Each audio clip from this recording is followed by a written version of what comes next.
introduction. Donc, nous sommes la communauté AWS ici à Dakar, au Sénégal. Donc, je suis membre du groupe et c'est Aaron Naba qui a eu l'initiative et parmi les membres du groupe, nous avons aussi Abdoulaye Mbouch, Nombe Diop et Bara. Donc, nous en sommes à notre 6e meet-up et aujourd'hui, nous avons opté par un événement full démon. Et aujourd'hui, nous avons 2 speakers, à savoir Khalid aussi, qui est Cloud et DevSecOps ingénieur, et Ousseynou Ndour aussi, qui est cybersécurité consultant. Voilà. Et aujourd'hui, on va parler de la sécurité dans le cloud. Donc, je vais laisser Khalid aussi commencer. Et bonne séance. Merci à tous. Merci beaucoup, Zainabou. Bonjour à tous. Voilà, je me réjouis de participer à cet atelier de partage autour de la sécurité, donc avec AW User Group. Je fais partie de cette communauté en tant que participant depuis le Sénégal avant de migrer en France. Donc aujourd'hui, je vais vous partager un peu des notions sur la sécurité des applications cloud natives sur AWS. Alors, c'est un très gros sujet. Je m'en suis rendu compte au moment de préparer les slides. Il y a énormément de choses à dire. Mais voilà, pour rester dans le timing, j'ai dû circonscrire un peu le contenu. La deuxième chose aussi, c'est que ce sera moins pratique parce qu'il y a plus de choses à voir d'un point de vue sécu, d'un point de vue organisation et best practice. Pour moi, en 1 heure, faire la presse et faire une démo, ça risque d'être compliqué. Voilà, donc sans plus tarder, je vais accélérer parce que déjà, on a perdu quelques minutes. N'hésitez pas si vous avez des questions à l'écrire sur le chat et puis voilà, on pourra réagir. Voilà, donc très rapidement, on m'a déjà présenté, mais de façon brève, je suis un linebreaker, quelqu'un qui aime aller au-delà des limites et j'adore partager. Donc, ça depuis fort longtemps, avec une forte appétence dans l'acquisition de nouvelles connaissances. Donc, je me suis initié plus ou moins dans la montée en compétence des sujets cloud, de par mon parcours, donc notamment sur AWS, sur GCP, sur Azure. Aujourd'hui, je travaille beaucoup plus sur les environnements Azure, mais cela n'empêche voilà, de continuer à faire cette montée en compétences que je vous invite surtout à faire. Voilà, donc pour le plan, je vais d'abord présenter le scoop de la présentation. Ensuite, je vais donner un exemple de workflow de SLDC, donc Software Lifecycle Development. Ensuite, je vais parler du concept de cloud native parce que je ne sais pas si ça parle à tout le monde. Ce serait bien de s'aligner, d'être sur la même longueur d'onde avant de poursuivre. Et enfin, je vais vous présenter un des modèles de sécurité qu'on appelle le 4C, donc du Cloud Native Security. Alors, dans le scope de la présentation, donc, en termes de sécurité, il y a une pyramide plus ou moins qui définit toutes les actions sécuritaires qu'on peut faire. Partant de l'analyse du design, donc des flux, de l'architecture, en tout cas de tout ce qui peut être relatif à la conception de l'application. Nous avons l'automatisation des scans, donc plus connue par certains d'entre vous déjà. Ensuite, on a la recherche de vulnérabilités connues. Donc, cette phase, c'est une phase normale. Et la plupart du temps, c'est ce que beaucoup de personnes font et ils se limitent à ça. Par contre, il y a une autre phase beaucoup plus advanced où peut-être le niveau d'automatisation va être relativement faible.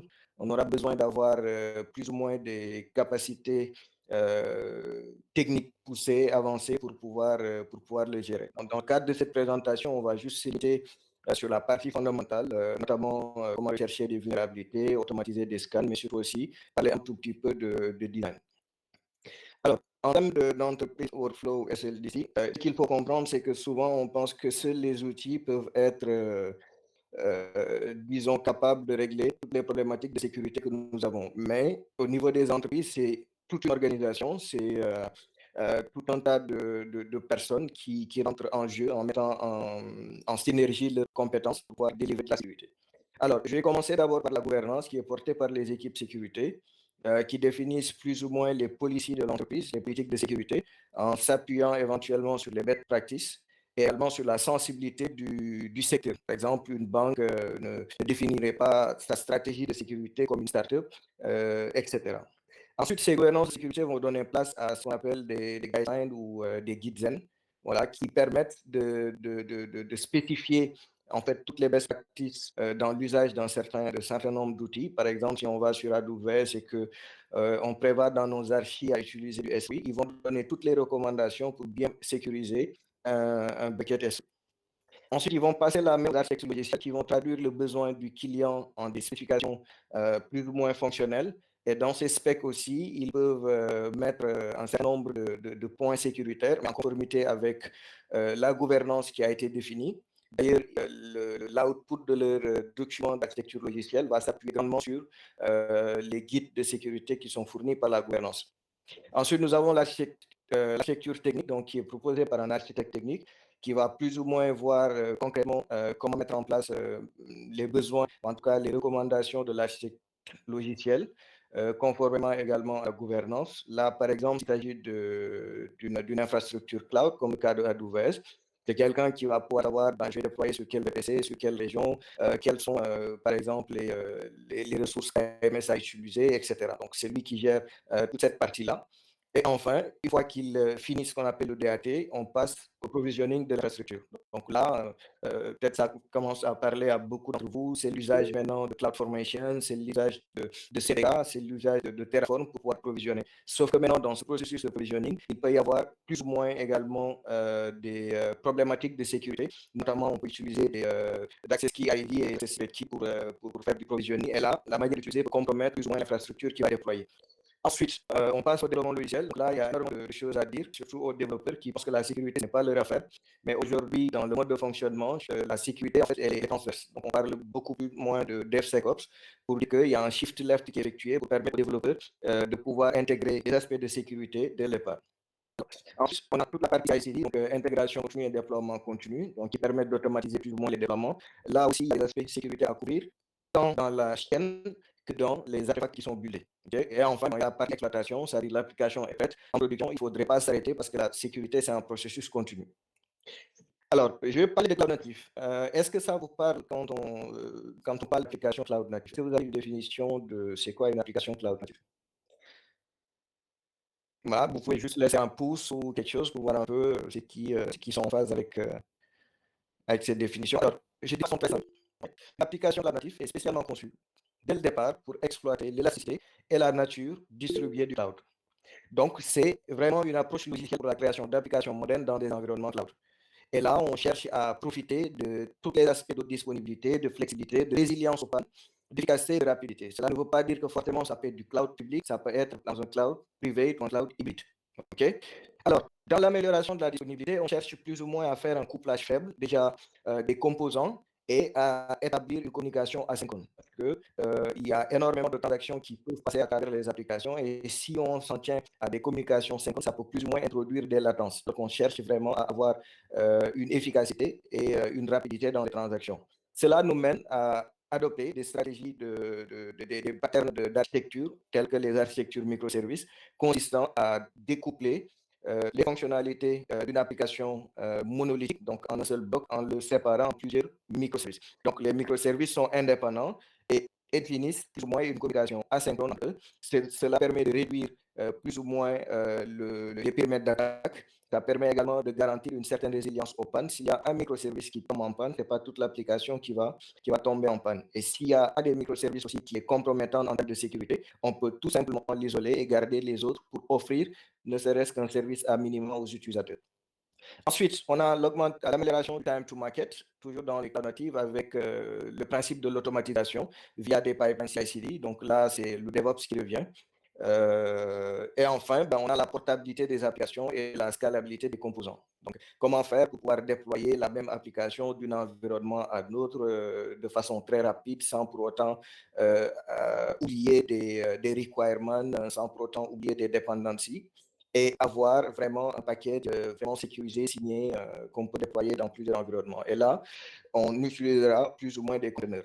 Alors, je vais plus ou moins parler également des 12 Factor Apps, donc qui est relatif au cloud natif, donc qui est en fait un certain nombre de recommandations concernant le déploiement des applications cloud natif, notamment l'usage d'une base de code suivie avec un système de contrôle de version avec plusieurs déploiements possibles. Donc, on connaît tous Git ou Bitbucket ou Cloud Commit, Code Commit plutôt. Ensuite, on a la gestion des dépendances qu'on demande d'externaliser. C'est par exemple, s'il fait du dev Python et qu'il a un fichier requirement à côté pour gérer toutes ces dépendances ou plus ou moins, celui qui fait du Java, il utilise un fichier comme .xml. Donc, il y a également le stockage de la configuration dans l'environnement. Bon, on le verra plus tard avec Kubernetes qu'il est possible d'utiliser des objets de type config.map pour externaliser justement cette configuration. Voilà, il faut également avoir des services externes, donc traiter les services externes comme des ressources qui sont attachées. Donc là, on va voir qu'il y a des composantes qui vont être totalement différentes du socle de l'application qui a buildé, mais ce serait bien de les rattacher. Et dans ce cas de figure-là, il y a plus ou moins des recommandations à faire, telles que des communications TLS pour pouvoir sécuriser tout cela.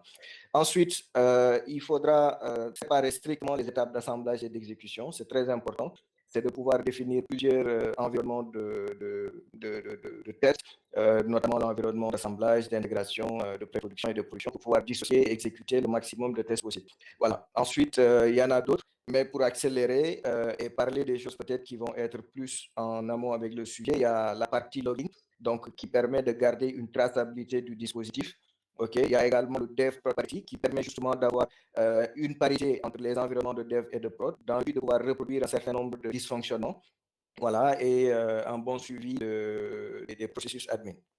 Alors, aujourd'hui, quand on parle de cloud natif aussi, l'un des pionniers, c'est je peux dire pas le pionnier, mais celui qui sauvegarde aujourd'hui les outils cloud natifs, c'est la CNCF, donc, qui contient tout un tas d'outils, donc pas forcément des outils qui sont payants ou qui sont rattachés à un cloud provider, mais c'est vraiment des outils open source à la base.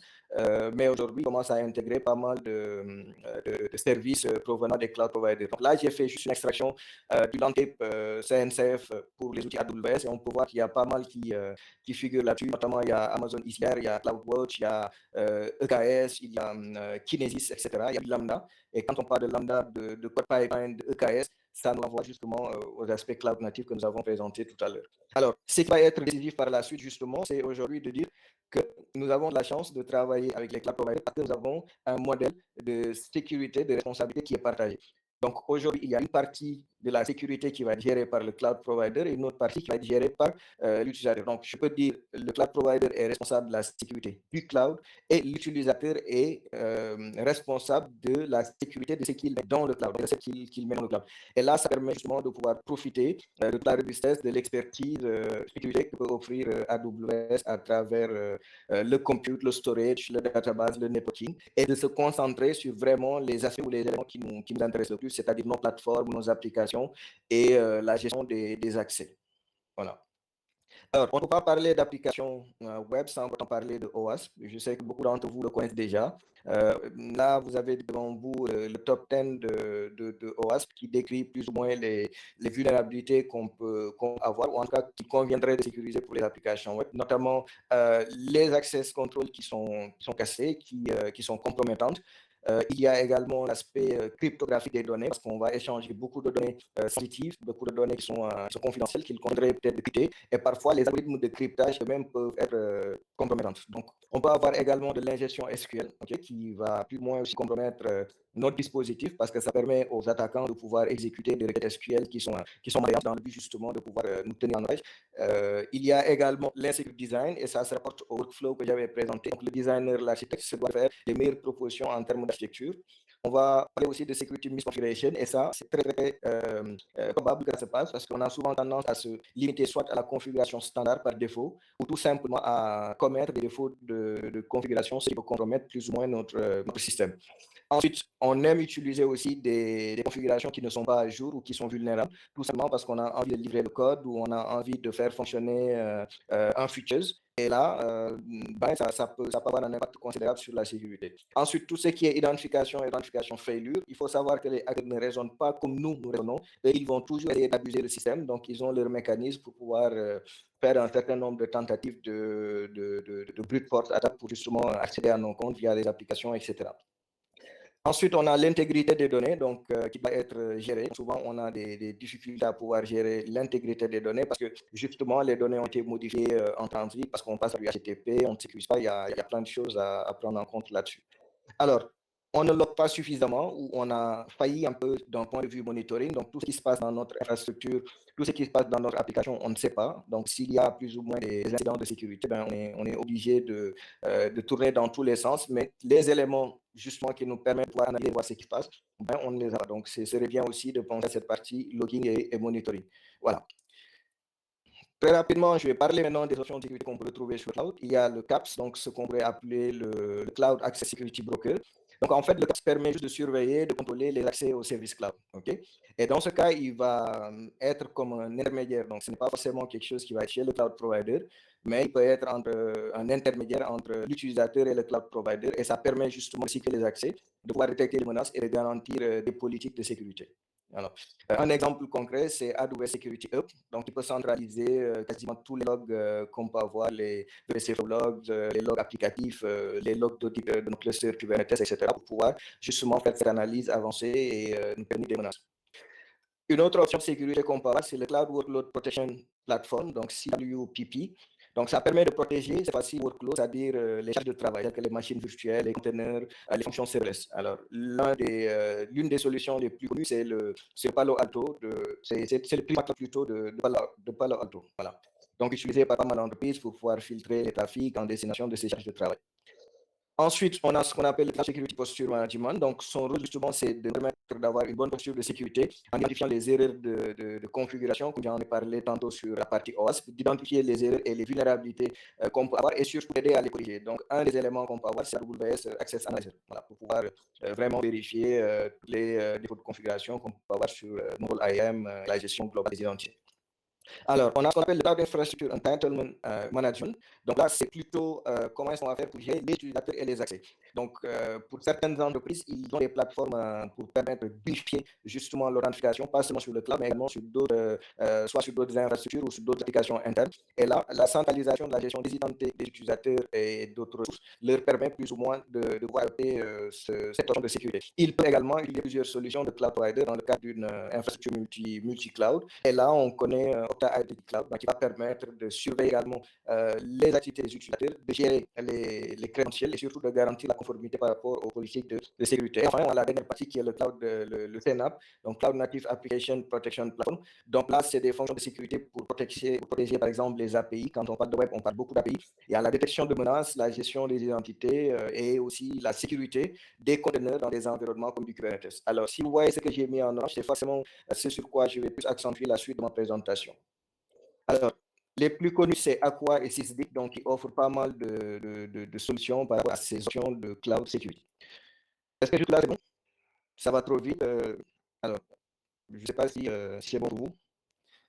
Voilà, n'hésitez pas si vous avez des questions. Super, je reçois déjà c'est bon, le tempo il est bon. Donc, on va passer maintenant à l'option 4C de Cloud Native Security. Alors, les 4C en Cloud Native Security veut dire code, la partie développement, containerisation, on a parlé, c'est la portabilité de l'application, comment bundler l'application pour qu'il soit portable. Le cluster, ça va être plus ou moins l'environnement d'exécution, donc le runtime, là où le conteneur va séjourner. Et enfin, le cloud, c'est là où on trouvera le cluster. Donc, il s'agira par la suite de parler de comment bien développer un code pour respecter les standards de sécurité ou en tout cas plus ou moins être sécure. La sécurité, elle n'est jamais totale. Personne ne peut se vanter de dire bah, j'ai un système qui est sécure et il n'y a pas de pattern applicable à tout le monde. Donc, ce qu'il y a, c'est best practice, c'est des recommandations, en sachant que tous les jours, comme on l'a vu tout à l'heure sur la pyramide, ça s'appelle les unknown. C'est-à-dire que c'est vraiment des types de vulnérabilités dont nous ne connaissons même pas l'existence. On peut connaître l'existence de vulnérabilité et savoir ne pas avoir la solution.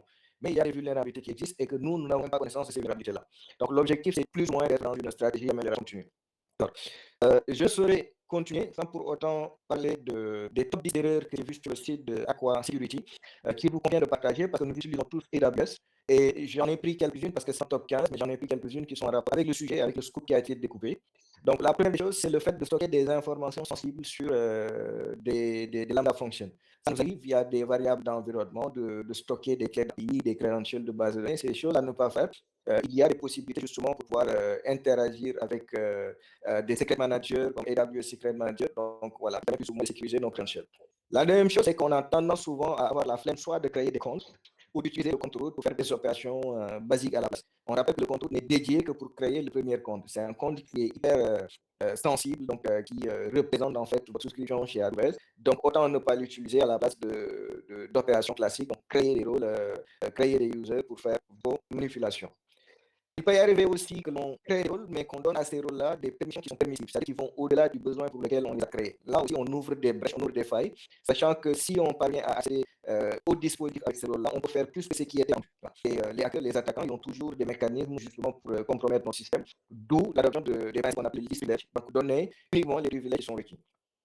Pour la création de bucket S3, on peut le mettre en accès public continu et on n'active pas sur les mécanismes d'encryption. Donc, ça veut dire que notre S3 il est exposé sur Internet.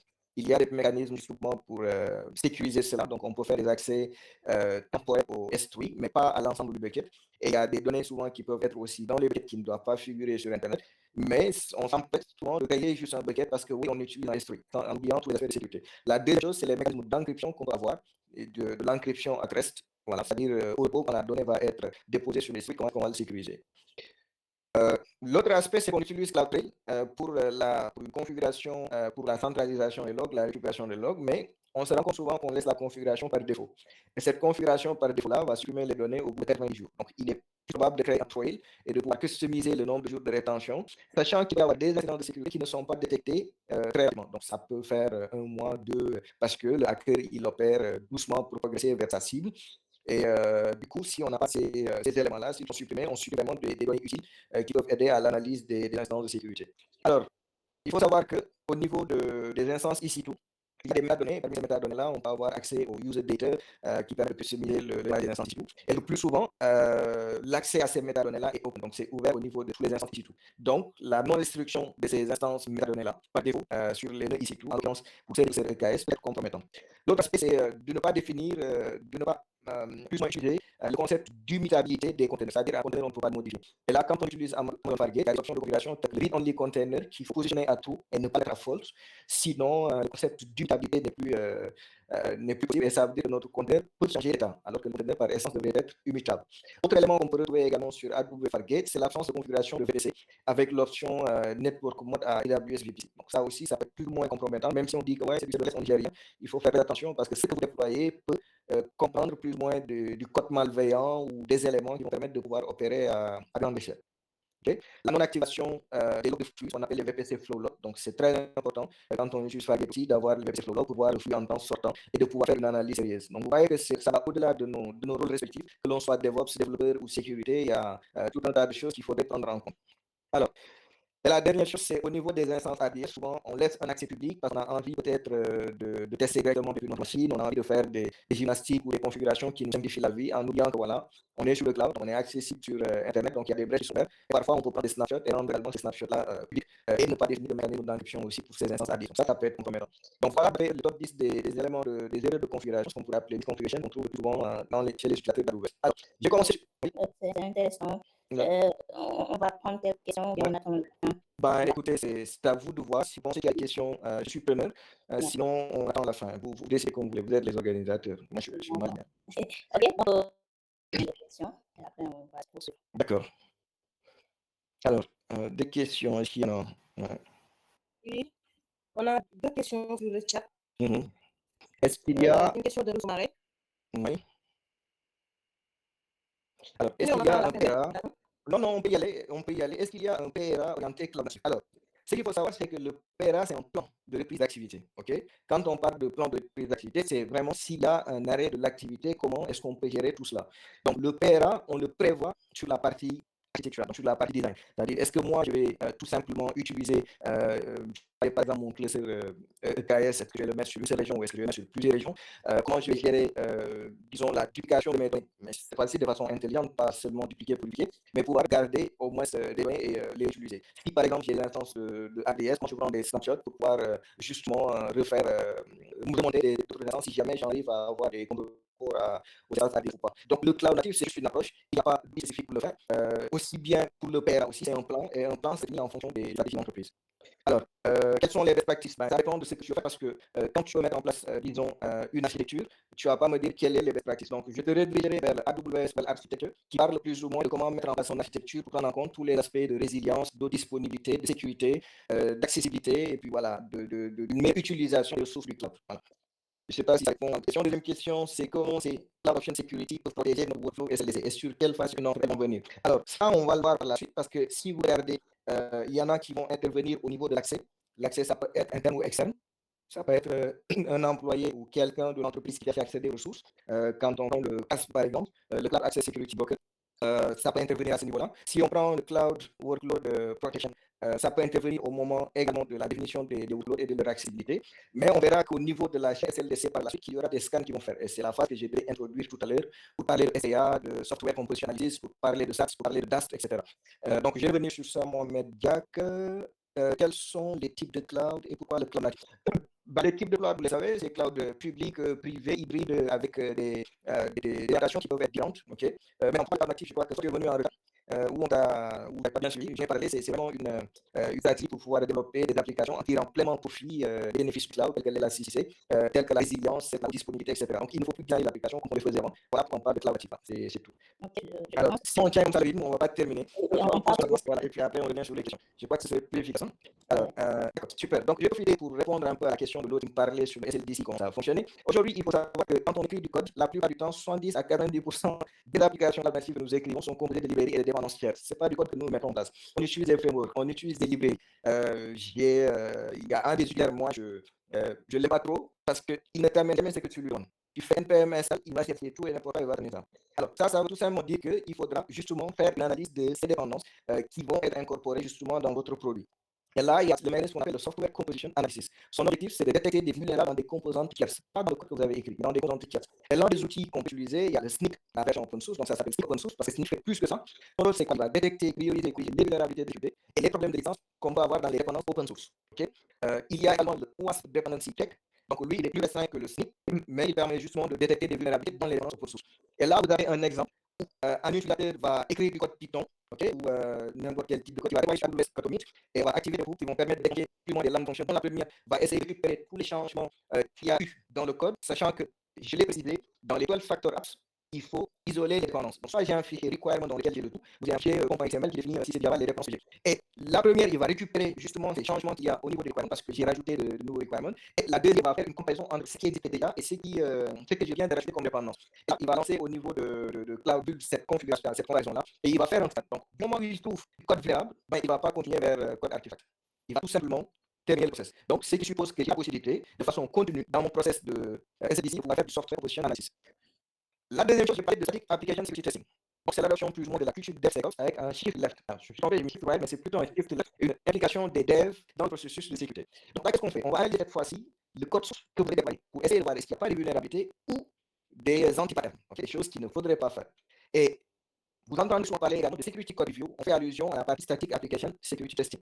Et dans ce cas de figure-là, on peut utiliser son AQ, qui n'est pas uniquement un outil de validité, mais qui peut également identifier, au-delà des code, des pratiques non sécurisées et vulnérabilités de type host. Vous pouvez également avoir AWS Code Book, qui va vous permettre de détecter des vulnérabilités dans les dépendances open source, dans les codes également que vous avez écrits. Donc là, je vous donne un exemple qu'on peut utiliser. Donc le développeur toujours écrit son code, il envoie vers code commit. Ensuite, code commit, on envoie vers code build, et on a buildé non navigant. Donc il convient au niveau de code build d'utiliser Amazon Code Group CLI pour pouvoir lancer justement ces scans de sécu pour vérifier s'il y a une vulnérabilité ou d'anti-patterns. Et après, il va l'envoyer à AWS Code Group Security. Et ce dernier, qu'est-ce qu'il va faire? Il va tout simplement mettre des résultats dans un bucket S3. Okay? Après, on va vérifier si oui ou non il y a des vulnérabilités qui sont plus ou moins avancées. S'il y a des vulnérabilités qui sont critiques, on peut décider de ne pas poursuivre, okay? De ne pas passer par exemple à la partie déploiement avec code deploy. Donc, un autre exemple d'usage dans une CI/CD de SAST. Okay? Et on va parler en dernier lieu de DAST, donc qui est le Dynamic Application Security Testing. Alors, la différence entre SAST et DAST, c'est que SAST, c'est avant l'exécution. Et le DAST, c'est au moment de l'exécution. Donc, je peux dire plus ou moins, c'est l'évaluation de la sécurité d'une application en cours d'exécution. Je vais faire peut-être une petite digression et parler de deux éléments. Le SAST, c'est du web testing. Ça veut vraiment dire qu'au moment de faire les tests, vous avez pas mal d'informations sur l'architecture, sur les dépendances, sur comment l'appli a été reçue. Alors, quand on fait un DAST, on fait du black box testing. On n'a aucune information, on cherche des failles. Donc, plus proche de ce qu'on pourrait appeler des tests de pénétration. Donc, et là, on a OWASP, donc qui peut être utilisé. Il va fonctionner comme un man in the middle entre le navigateur et votre application web. Va accepter lequel, va essayer de changer pour simuler plus ou moins des attaques et va voir votre application va réagir. On a donc aussi compris sur le workspace de database. Donc, ça s'appelle Insight. On a une idée de afin de visualiser sur votre site. Donc, pour les listes, on sait voir s'il n'y a pas une nouvelle qu'on peut aussi lire. Donc, c'est sur le base. Enfin, il y a un schéma qui est trouvé sur le site de AWS qui est tombé. On a un peu ce qu'on va voir en termes d'outils. Donc, là, on peut regarder dans une CI/CD. Là, on a des services AWS qu'on peut utiliser soit dans le build, soit dans le run. Là, on a des environnements juste de discussion. Donc, les runtime, une fois les artefacts du build, qu'on va les mettre. Et après, on peut aller passer. Après, on a aussi les gouvernances aussi. Donc, dans ce schéma, c'est simple. Donc, on a juste là qui fait un commit, ok, vers le code commit. Et là, le code commit, ce qu'on fait, c'est qu'on peut déclencher en deux phases le scan de délai. Okay. Ces scans-là peuvent être faits normalement soit avec un texte, si on s'appelle du soft, du software component analysis, donc il va lire toutes les références, et on peut utiliser également sur Python faire le stat, le list. Si dans le cas on peut faire appel à la pour envoyer les résultats du scan vers le script. Ok, le script va, si on veut dans les options, ça permet de gérer la posture du script, donc c'est le CFR, donc il peut créer tout log et pouvoir les visibles là. Ensuite, on peut tout simplement de faire le déploiement, de pouvoir exécuter du BAS, et les résultats aussi envoyés au niveau de Lambda pour qu'il faut sur le sécurité afin qu'on puisse faire une analyse. Et si vraiment on voit que cette partie-là, on voit le SAS et le SCA, il vient à la phase build, et le SAS, il vient le prédéploiement, mais on déploie ici, on déploie dans l'environnement staging. Donc, on commit, on fait un build, et donc on va faire du SCA et du SAS. Donc, la composition de l'application, on va pour les dépendances des librairies, on va également regarder un petit Qt et Security Code Analysis avec SourceView. Et après, qu'est-ce qu'on fait? On envoie les éléments de sécurité au Qt en phase analyse. On passe à la partie code deploy, mais cette fois-ci, on va déployer vers le staging. Okay? L'environnement de staging, ensuite, on fait le last, okay, avec le code build. Okay, là, il va plus ou moins, comme je l'ai dit, essayer de faire du pen testing, vérifier que l'application, il n'y a pas de surface d'attaque. Il va envoyer ça vers le sécurité qu'on va analyser, et si c'est OK, il peut passer sur l'environnement de production. Dans ce cas, on a une certaine phase ici de la production. Donc, il va dire, j'ai approuvé, où on va déployer la production. Est-ce que tout va bien? Est-ce que quel est l'élément, etc. Après, on peut faire une création, justement, pour les emails, ou en utiliser pour être les DevOps, les admins, que voilà, c'est bien. Un exemple qui est plein. Alors, vous verrez avec la partie code qui me reste plus beaucoup de temps, il est déjà 50 choses dedans. La partie code est complexe, vous allez utiliser des librairies qui sont craquées dans la version. Vous n'avez pas ce qu'il y a derrière, si vous n'êtes pas, vous déterminez de vulnérabilité. Si vous pensez produire des codes qui vont être OK, vous tombez, parce que si vous voulez, on peut passer. La même chose que, on code des clés d'API, modèles façon tester, on a envie d'utiliser un truc et là, on se rend compte que voilà, on peut oublier ces infos. Et il y a pas mal de choses qui peuvent nous arriver avec ça. Donc, là, il y a bien d'importance. Il y en a d'autres aussi pour voir si mon code fonctionne, parce que les faits, ça ne passe pas, ils essaient de journaliser. Et quand ils vont journaliser, ils vont oublier de l'enlever. Donc, ils vont oublier d'enlever des informations si vous avez l'enlever. Arrêtez de copier des codes sur les flows de il y a des codes qui sont compromettantes et qui vont mettre en pouvoir avec votre système. Alors, il faut éviter aussi de partager le même code dans le dernier un seul compte, tous les développeurs vont l'utiliser. Je crois que les comptes vont passer bien, que chacun soit responsable de ses actes, et surtout arrêter de partager des informations dans les scripts. Donc, si vous avez besoin de partager, utiliser des channels de passe, comme ça, on va utiliser. Vous pouvez vous comprenez du son des services de sécurité de l'utiliser, que ça regarde dans l'anglais, et surtout les développeurs des gens qui l'utilisent. Donc, je vais passer sur le code, parce que la partie sécurité de code commit, en fait, nous, on est là, c'est là qui fait. Pour dire qu'il y a l'encryption reste et en transit, ça, donc, juste pour la HTTPS, et pour l'encryption en reste, il va utiliser l'AS pour ça. Et toutes les techniques sont en utilisant avec AWS Security Service qui a été complètement en utilisant la CID ou en sécurité. Je vais passer maintenant sur la partie scan. Là aussi, on peut scanner les vulnérabilités. On va parler de la partie contenu. Pour la partie contenu, on va sécurité. Il y a un scanner de il faut que il faut que les côtés. Pas système, il faut que les côtés du repository. Donc, vous pouvez scanner vos repositories, vous pouvez scanner vos conteneurs avec vous pouvez scanner vos partitions avec du Là, c'est aujourd'hui, on a plus tendance à aller vers des agences code ou des code. Donc, quand on va écrire, par exemple, sur une application pour provisionner l'environnement, pour faire le scan public, pour voir s'il n'y a pas des missions ou des problèmes de sécurité. Si on build nos conteneurs, on essaie de faire des millions de conteneurs qui sont malveillants, il y a des choses qu'on ne peut pas faire. Et là, je veux juste un exemple qui montre quand on pousse niveau, ensuite, ça peut être via AWS Pipeline, le build au niveau AWS Code Build. Et là, il va, en fait, dans la il va faire le. Donc, il va mettre les vulnérabilités dans AWS Security. Ok, il va envoyer les logs sur les logs sur CloudWatch. Et en fait, ce qu'il va faire, c'est que voilà, si tout se passe bien, pour coucher l'image, si on a bien couché l'image, on va l'application, on va y aller pour corriger avant de commencer. On peut également se rassurer au niveau de PCR, on peut faire, parce qu'il y a une option avec le PCR mécanique Amazon Support, puis on les associer, ça peut constituer juste des images, parce que je fais une image aujourd'hui, c'est nickel, mais quelques images avec un librairie qui ont été donc ce là permettre de continuellement les thèmes qui sont si je vais dans le poste. Alors, il n'est pas parce qu'il s'agit de deux présentations, je vais dire en entier, alors, toujours avec le système, il faut toujours régler cette partie-là. Moi, je vous donne à part plus, et de visiter les conteneurs à l'utilisateur. Parce que si on accepte à votre consommer les conteneurs, on accepte, ça veut dire que là, on peut faire l'opération comme les autres. La base, beaucoup utilisent le tag PS ou n'utilisent pas le tag dans les instructions de code. C'est assez compétent parce qu'à chaque fois, il va y avoir une nouvelle version qui va sortir, on sait pas si cette version est programmable. Déjà, dans la stabilité, ça peut causer des problèmes de référence, mais surtout, ce qui est compliqué, c'est si par exemple, on a des versions d'activité qu'on n'a pas vu dans cette composée. Alors, allez vite d'ajouter des logiciels qui sont inutilisés. Vous pouvez faire un dockerfile, vous allez sur Tag ici, allez, demande dockerfile, il faut pas du à faire le plus. C'est juste éviter que de voir si j'ai besoin de si j'ai pas besoin de tel, je vais pas, si j'ai pas besoin de tab, je vais pas, il faut utiliser donc alors, allez aussi stocker les données sensibles, là, ils ont fait pour dire sur le paquet de création d'image, qui va créer l'image, on attend d'accéder au contenu avoir accès, c'est qui vient de tuer. L'élément, c'est utiliser le stage, par exemple, doit inclure uniquement les attaques que vous voulez traiter sur l'option. Je fais du Java, j'utilise par exemple du Spring, il y a beaucoup de dépendances de la fin, j'ai besoin de Java. Donc, j'ai pas besoin de tout dans le machine, il y a juste Java, et puis du build, etc. Alors, pour les sécurité, vous avez des directement qui va dans l'environnement. On peut utiliser des secrets pour le faire. Il faut aussi utiliser un space, parce que ça permet à vos codes d'avoir accès au, disons, à l'offre qui est live. Et surtout, le fait de ne pas utiliser des fichiers connexes, c'est également une ce qui va faire. Alors, pour l'analyse statique, on peut le faire à tous les niveaux. On peut faire dans le commit, on peut le faire dans le build, on peut faire dans le deploy, vraiment, on touche des éléments. Et là, on va voir, on va avec un déploy de faire ça pour nous. Là, le truc, c'est que l'analyse statique, ils ont la demande plus si ça marche plus haut, mais ça permet, par exemple, ton manifeste et que tu mets valider si la validité est ou pas. Très rapidement, lui, la DSPR aussi, dans le j'ai dit, le mécanisme d'expression, ça va arriver sur Git pour beaucoup mais le mieux, c'est vraiment de comment on a dit, stocker les conversions au niveau des environnements. Utiliser DSPR, ok, donc là, la mission, dans le après l'emploi de ce on va les environnements. Là, c'est le candidat, il y a une partie de stocker ça sur le stocker. Là, après, ce que je peux dire, c'est sur la partie AKS, beaucoup de choses. On a un autre domaine qui essaye de gérer tout le qui va contenir les TCD, qui va la configuration, sécurité, toutes les effets, et voilà, parce que sur les AKS, tous les bases pour faire des analyses et avec le recevoir. Donc, on va aller aujourd'hui. Là, il va faire des modèles qui partie master, c'est partie component gérée par AWS. Donc, nous, on va plutôt s'occuper de en fait les sites possibles, la plupart des besoins de la procédure, donc, ce qui sert à la gestion, on va aussi gérer l'ISMA, les ressources, les obligations AML. Alors, le premier de ces réactions de la santé, c'est ce qu'on appelle les systèmes qui est un traitement qui connaît toutes les systèmes de santé, et puis dans une famille de c'est pas seulement du détail du bénéfice, il y a énormément de choses là. Et là, par exemple, il fait des vérifications, donc des recommandations dessus, au sein de points tels que là, on peut voir le management des lots, on avait trouvé un peu sur le facteur A, l'accès au management, la gestion des contrôlés, le point de vue sur le management, le modèle de défense, il y a pas mal d'aspects sur lesquels il doit des choses. Et quand j'ai consulté cette marque, vous pouvez trouver de KS, la définition est du 5 du mois de mai dernier. En lieu d'ailleurs, on a déjà montré des choses où c'est sensible, on peut l'utiliser. La deuxième chose, décrire comment est-ce qu'on peut il va montrer les impacts, il va vous donner les commandes pour sensibiliser. Donc, décrire un cas de sensibiliser, donc il faut faire une. La deuxième chose, c'est qu'il y a la LC et la CISA qui ont également son analyse, qui permettent des analyses de risque de conduite de et des évaluations. Là, c'est plutôt relatif à cette sur le et le risque lui-même, donc relatif à tout ce qui est action de l'ECD, même si c'est pas le ça peut être également la liste ici. Donc là, voilà, tout un tas de tests qui effectuent, qui s'appelle prévision, donc utiliser, c'est un outil en ligne, et vous l'inclure justement dans votre, sur la prévision, on l'a vu tantôt sur vos flows, on a vu sur la prévision pour quelques minutes, pour avoir un avis. Alors, localement, c'est que si vous n'avez pas utilisé, disons, quand vous êtes sur ES, à ce moment-là, vous avez vérifié plus ou moins l'internet, donc je ne sais pas tout ça. Alors, ce que vous avez que les mails, ils vont partager le mail, et ils peuvent des appels Cisco. Et ces appels Cisco-là, en réalité, peuvent être suivis par un attaquant. Donc, si votre code est compétent, vous n'avez pas à y accéder, même si vous faites des appels Cisco. Le gars, on peut justement faire un appel sur la liste, tous les appels Cisco qui sont des appels qui sont. Et bien ça, on va mettre ce qu'on appelle un level 25 ça va être des types d'experts comme le Cisco. Donc, il permet de donner des privilèges de télé sur des spécificités en matière en études. Donc, là, on a deux éléments. C'est bien, c'est pas de ouvert, on peut pas parler il va y avoir des choses qui vont donc, là, il va juste mettre un sandbox pour pouvoir filmer les textes. Et dans ce cas-là, tu peux bloquer un certain nombre de pages. Et c'est quand même plus sensible des appels Cisco. Tout à coup, on a ces autres qui utilisent ça. Et c'est que vous ne mettez pas une live, ok? Donc, les gens disent que l'utilisation pour les gens dans le c'est un peu moins beaucoup plus d'image. Ensuite, c'est que dans les podcasts, pas pour la communication non, je fais c'est pour la marche. Donc, il y a un moment dans les donc, il y a un service qui permet plus ou moins parmi ces fonctionnalités, mais il y a aussi de façon individuelle. Jamais à toutes les fonctions dans le space ou dans le cadre particulier en utilisant donc ça, ça peut aider à sécuriser. Donc, le même principe de ressources, le même principe d'utiliser la web mesh, la même sécurité de transaction dans de bots, et en fait, on va faire des bots de l'infection et le village en fait des données à l'arrivée du bot. Donc, plus on a de là, on va utiliser la boussée manager, on va avoir une possible d'évaluation justement pour pouvoir mettre dans l'institution. L'autre élément aussi pour trouver c'est que le personne utilise toutes les standards d'exécution des choses. Le volume là, je vais faire des les donc on va voir comment ça également ce qu'on va mettre ça c'est nous positionner un peu vous va installer tous les directs qui viennent en réalité et donc décider si on va aller passer donc regarde cette chose il va falloir qu'ils soient indiqués dans les secteurs tous les principes de terre en direct tous les points d'une source monétaire parce qu'on fait ce qu'on appelle la pour une dans la piste on peut être d'abord on utilise les images de pas de terre moi il m'a dit c'est comment il y a des données pour venir des choses donc pas les images de ça passe pas on peut également aider certaines fois de classifier les pages en direct et même maintenant je vais passer les explications des pages supprimées mais en fonction on peut seulement l'acte de dire pas de pages supprimées on peut également avec les études sur la page OK également plus ou moins dire que ça n'a pas de visualité pour tout ça donc ça permet justement de garder une cohérence dans sa qualité donc là toujours dans la oui pas de défaut des options de manifeste communiquer alors parfois il bien pour amplifier ça bien ça on a pas besoin d'autres vérifications là-dessus et là j'ai vu des possibilités de des sous ou de des règles firewall on a fait on va bien attention bien si par exemple les règles alors on va voir ici par exemple là moi je vais là il y a pas sur je sais pas si il y a pas des choses et ça donc du coup moi plus pour la ou voilà donc par exemple je vais mettre sur en web ensuite je vais venir un peu qui va envoyer le ça fait pour la question qui va évaluer avec là donc il faut qu'il va donner à le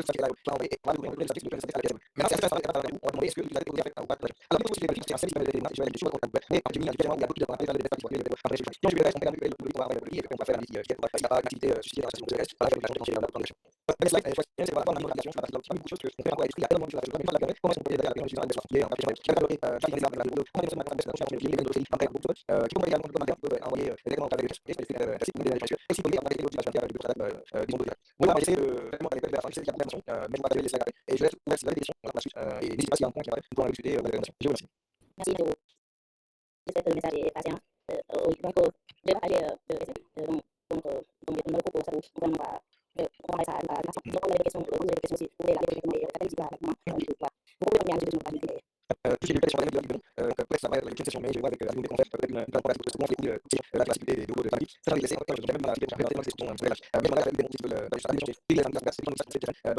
de la discussion combinée de moi je vais essayer d'information avec côté de la dans les documentations mais je vais sur le contenu dans les autres est-ce qu'on peut donc la table il faut utiliser les effectifs moi je vais essayer même je peux avoir un peu mais ça va dans le cette session et après il y a d'autres questions qui sont un peu long et c'est la question sinon on va la présentation et c'est bon qui tout le monde va répondre yes donc ça on a dit merci beaucoup oui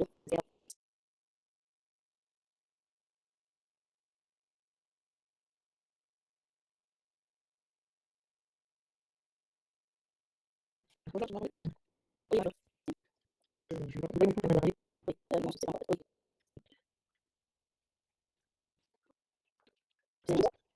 Maintenant, tout cela, la calcul de la moi, c'est je suis pensé que qui a sorti de la France dernière. Donc, on va parler de ces avec un livre de là. Puis, je vais faire vraiment donc, ça va être et j'ai été de plus en plus sur la après, c'est plus en côté de les positions. Donc, vraiment, pour moi, c'est pour ça que c'est vraiment que vous achetez un bonne connaissance de la on va plus parler de la réalité, on va parler de la général pour poser on va faire des expériences assez et c'est on va plus en de la question qui est la l'importance de et aussi on va avoir une belle on va utiliser la présentation de la pour faire c'est la première question j'ai pas de concrétisation plus pour la parler et on va parler de on va parler des services aussi, on va parler de faire des montres, donc, si on peut éléments de l'adresse, on a un les calculs. En place, les standards, on dit on va aller dans les on va les donc sont encore dans notre groupe, on a plus on est d'ailleurs on a les questions donc les c'est c'est lui et les concepts à un moment de et mais c'est pas les donc globalement, avant de passer, on va parler des services stratégiques, des services stratégiques, j'ai qui permet de partager et de et aussi plus plus en gros des ça va aussi donc parler des applications et quoi stockage aussi comme l'agence secrète pour ça mais d'aller sur le différent donc tout ça simplement qui permet d'avoir un pattern de données un fond donc ces méthodes dont je parlais ça c'est chez l'année de donc je suis dans la vie ces méthodes un peu plus vraiment sur un plus là donc ça simplifie la gestion de l'hypermédia pour échec l'influence c'est donc à la base c'est une activité pour l'instant donc voilà on bouge pour parler de data etc donc plus de temps dans le process en plus donc qui nous dit que la qui marche plus en différent donc on va utiliser donc on utilise sur Wikipédia pour aussi intéressant d'avoir beaucoup de des visualisations en HTML vidéo image et aussi je vais vous parler de créer des ressources utilisées et éliminant les différents pour analyser réponses aux résultats donc on va regarder différentes phases de réponse donc c'est adresse voilà c'est la donc sur la partie intermittent on se base sur les réponses vous pouvez voir plus amplement de ce qui s'agit donc chaque argument qui va être séparé pour moi on analyse les réponses parce que c'est là où on met en place une musique de réponse pour ça dit c'est là où on met en place ça peut être une stratégie donc moi c'est là la aussi c'est ici que vous mettez en place l'aspect activité qui va avoir assez dans les incidents et du coup vous allez avoir besoin de d'application donc il y a l'aspect qui est généraliste donc là on a la détection et l'identification d'initial potentiel du problème de source d'affichage ça peut venir de journaux par exemple ou d'envoyer signaler par exemple quand je dérange ça va avoir ça donc l'idée d'analyse c'est de déterminer la dynamique c'est c'est important de regarder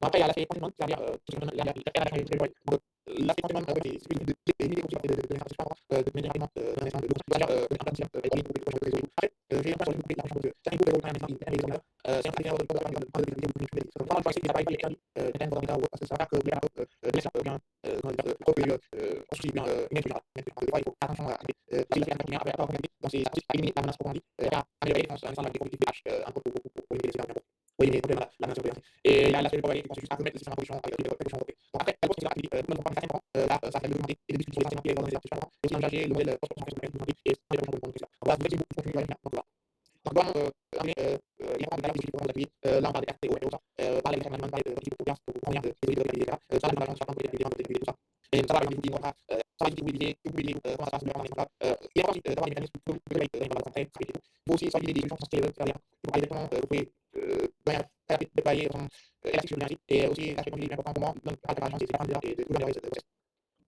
donc là, c'est un peu parlé, on avait parlé et tout. Donc à la base, on avait pour envoyer les éléments sur les avec et ensuite après c'est gagner c'est pas modulé et il y a aussi la crédibilité de les notifier sur de l'intérêt de la bon là c'est général c'est une application on va utiliser pour en fait on va construire des super sur les assez on peut utiliser pour beaucoup de lavage et donc à la base on utilise en arrière c'est ça pour je pas demander sur la pour analyser les produits pour voir ce qu'on différents donc c'est juste pour nous préparer aux autres conseils donc là, je vais aller sur ma console pour le workshop. Par exemple, je vous réponds aussi si on a une question. On regarde tout simplement les exercices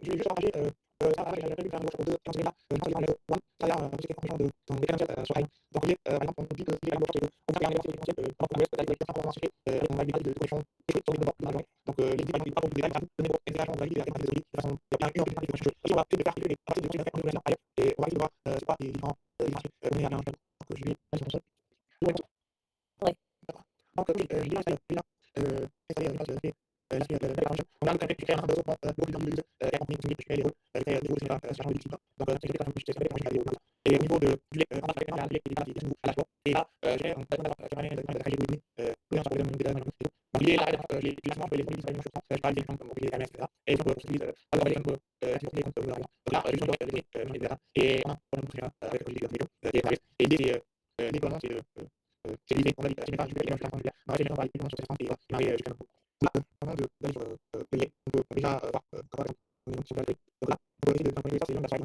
ensuite. Donc là, j'ai assez basique, j'ai mis pour voir. Donc là, on est dans le concret et on a un ça qui on a un petit là, je vais on va faire une petite pour faire des examens etc. Donc nous on va aller sur le il va avoir plus et on va nous permettre de prendre en compte les aspects donc je vais le faire.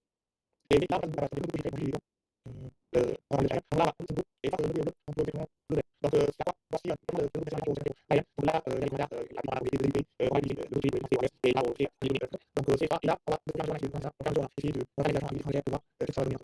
Donc, là, déjà, pour récupérer un peu. Donc, je vais faire un peu, voilà, on va commencer à regarder les pays. Donc, tout de suite, là, on va les enseigner sur la case et on juste lancer le donne. Donc, quand on commence à la donne, vous allez voir que les notes, tu vas montrer que les donne. Et après, les notes de toute façon, ça va venir. Donc, là, on va expliquer ça. Donc, on va expliquer la bête, il nous a mis le sport, ça va il veut prendre le sport pour demander, il va montrer ça, là, et on va sortir. Et là, on va utiliser, on va prendre ça, le fait les autres, on va prendre pour jouer. Mais quand on fait les choses, est-ce que la boucle, c'est un peu c'est pas payant. Donc, est-ce que vous pousse dans les gens chantiers, aller sur la nouvelle, je vois pas tout bien.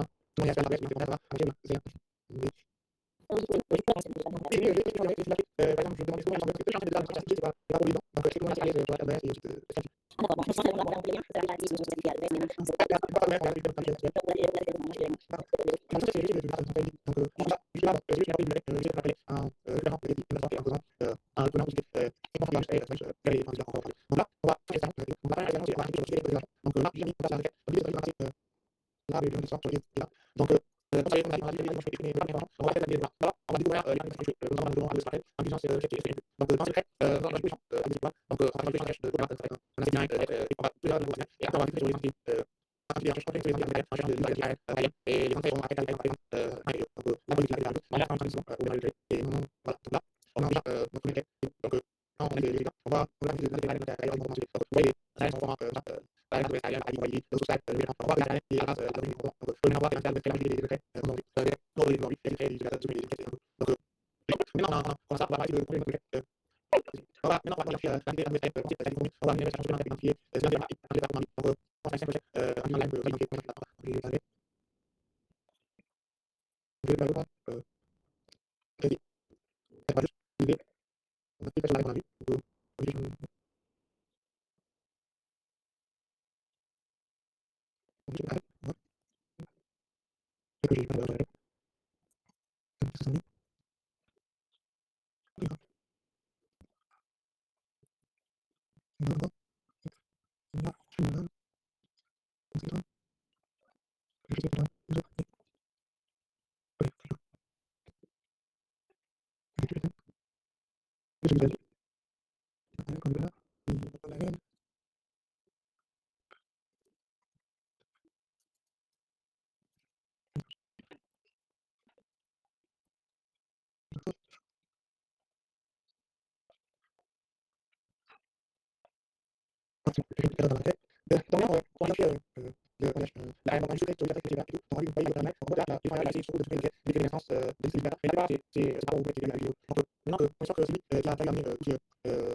Et en plus, on va là sur c'est exactement là je connais la de et pour donner les égal. Donc là, on va se baser sur tous les gens qu'on a vu faire la requête ou pas de tout et là on va voir dans la même chose qu'on va faire avec notre société et avec un changement là et aussi et on va faire on a une chose. Là on a tout on a la requête on a la requête en face et maintenant on a vu la même chose là c'est élément qui va c'est un item pour c'est une question qu'on va faire pour décider ou pour une des réponses sur le chat.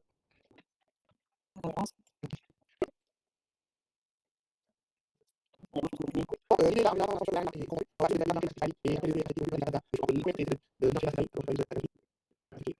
Donc tout ça. Là, là, pour la chose, je vais faire la partie on a fait, je vois ça et l'idée là, j'ai un peu de j'ai pris ma base. L'idée de faire le contrôle, oui, le logique, et là, on va passer les analyses partie point trouvé. On va passer pour ça. L'idée c'est pour passer l'user donc là, c'est juste donc là, alors juste la si ça va à plusieurs des plus partie et sauf si de une politique design pour une activité candidate et une politique pour une politique pour la politique donc vraiment pour les gens qui sont ça c'est pour les candidats plus de et après déjà pour nous pour que ça soit réel donc voilà donc voilà donc les stratégies je dis c'est d'abord à la qualité et les alimenter voilà elle va les faire mais ça va il y a pour avoir beaucoup de bien arrêter de donc il y a des ça va avec ça et les on a plus les on va les de comment je pense moi c'est pas c'est pas il faut nous et aussi la version de parler pour la et voilà merci à vous. Merci, merci. C'est vraiment de et on a des éditions, je pense qu'on va prendre de courage. Il y a un exemple par exemple. Après, faut prendre quelqu'un c'est plutôt c'est plus de choses à raconter avant de regarder une couche pour faire la discussion pour ça on a la version c'est la version c'est genre il y a plus de la question il y a pas comme il y a pas il y a la situation ça ça plus donc voilà c'est ça On va prendre une question. Il y a des questions qui sont importantes, je vais passer au baisse. alors je voulais bon j'ai aussi la façon de beaucoup donc dans il y a d'autres vidéos mais moi vraiment ça me dit ce que par exemple donc Je pense qu'on a fait des questions rapidement, mais est-ce que tu as des questions? D'accord, et on va passer le programme élément par démarrer ici. On va avec une vidéo. On remercie merci d'avoir répondu. Voilà, et merci à nous faire moi je vais malheureusement on a des on va les marcher donc on va pas passer en train de travailler mais l'idée vraiment c'est ça c'est ça de voir des formations pour vous la pratique on va voir mais comment c'est faire des mots de présentation pour vous aussi je passe à la